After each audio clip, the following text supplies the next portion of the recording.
আমাদের স্বাস্থ্য ব্যবস্থা যে অবস্থায় আছে, কারো যদি হার্ট অ্যাটাক হয়, স্ট্রোক হয় বা বড় কোনো ইনজুরি হয়, রোড ট্রাফিক অ্যাক্সিডেন্ট হয়, গ্রামাঞ্চলে এখনো অনেক জায়গা আছে যেখানে হাসপাতালে পৌঁছে চিকিৎসা নিতে 3 ঘন্টা, 4 ঘন্টা, 5 ঘন্টা দেরি হয়। আবার রোগী যখন হাসপাতালে ভর্তি হচ্ছে, রোগীকে ফ্লোরে শুয়ে থাকতে হচ্ছে। সুস্থ অবস্থাতেই তো আমরা মেঝেতে শুই না, কিন্তু আমি যখন অসুস্থ, আমি যখন সবচেয়ে ভালনারেবল, সেই অবস্থায় আমার মেঝেতে শুয়ে থাকতে হচ্ছে রোগীদেরকে। এখানে রোগীরা না প্রাপ্য সম্মান পাচ্ছে বা পর্যাপ্ত সেবা পাচ্ছে। আবার যাদের সচ্ছলতা আছে, যাদের সামর্থ্য আছে, তারাও আমাদের স্বাস্থ্য ব্যবস্থায় আস্থা রাখতে পারছেন না, ওনারা বিদেশে চলে যাচ্ছেন। আমাদের স্বাস্থ্যকর্মী, ডাক্তার সহ কিছুদিন পরপর ন্যায্য বেতনের দাবিতে আন্দোলনে নামতে হচ্ছে। আমাদের স্বাস্থ্য ব্যবস্থা মোটা দাগে it's in a broken state, একটা ভঙ্গুর অবস্থায় আছে। রোগীরা না পর্যাপ্ত সেবা পাচ্ছে, প্রান্তিক পর্যায়ে সেবা হচ্ছে না, যারা সচ্ছল আছেন, সামর্থ্যবান আছেন, তারাও আস্থা রাখতে পারছেন না, যারা সেবা দিচ্ছেন তাদের ইন্টারেস্টও এই স্বাস্থ্যসেবা ব্যবস্থাটা সার্ভ করতে পারছে না। তো এই বাস্তবতায় আমরা জাতীয় নাগরিক কমিটির পক্ষ থেকে আমাদের স্বাস্থ্যখাত সংস্কার কমিশনে কিছু প্রপোজাল রেখেছি। আমাদের প্রপোজালটা 25 পাতা লম্বা, অনেক এভিডেন্স, অনেক গ্লোবাল বেস্ট প্র্যাকটিসেসের মাধ্যমে আমরা এটা তুলে ধরেছি। আমি এখানে মোটা দাগে 5টা কথা বলবো যেটা আমরা, যেই সংস্কারগুলো আমরা চাই।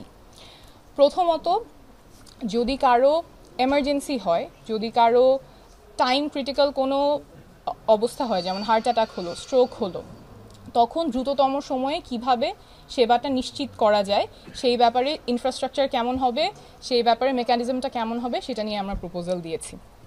আমাদের দেশে দেখা যায় যে রোগীরা যখন এক ডাক্তারের কাছ থেকে আরেক ডাক্তারের কাছে যাচ্ছেন, তার একটা কাগজ নিয়ে যেতে হয়। তো সেই কাগজটা আবার কয়েক মাস পরে হারিয়ে যাচ্ছে, থাকতেছে না। সো আবার ওই আগে যে টেস্টটা করা হয়েছিল সেটা আবার টেস্টটা করতে হচ্ছে, ডাক্তার জানতেছে না যে আগে কি ওষুধ খাচ্ছে।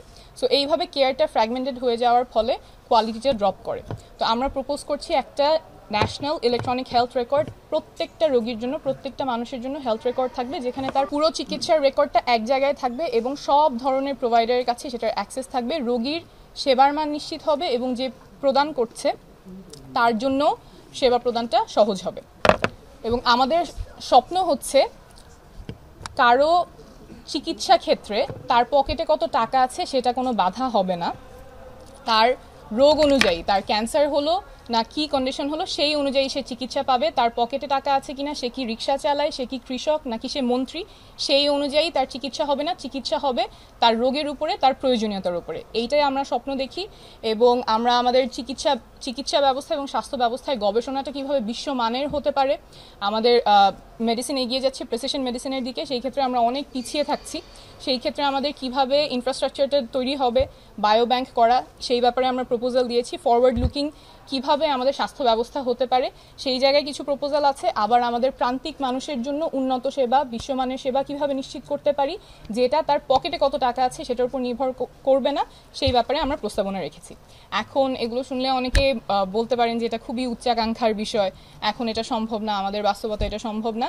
কিন্তু আমরা মনে করি স্বাস্থ্য তো আমাদের অধিকার, এবং সুস্বাস্থ্য যদি না থাকে আমরা কিভাবে আগাবো।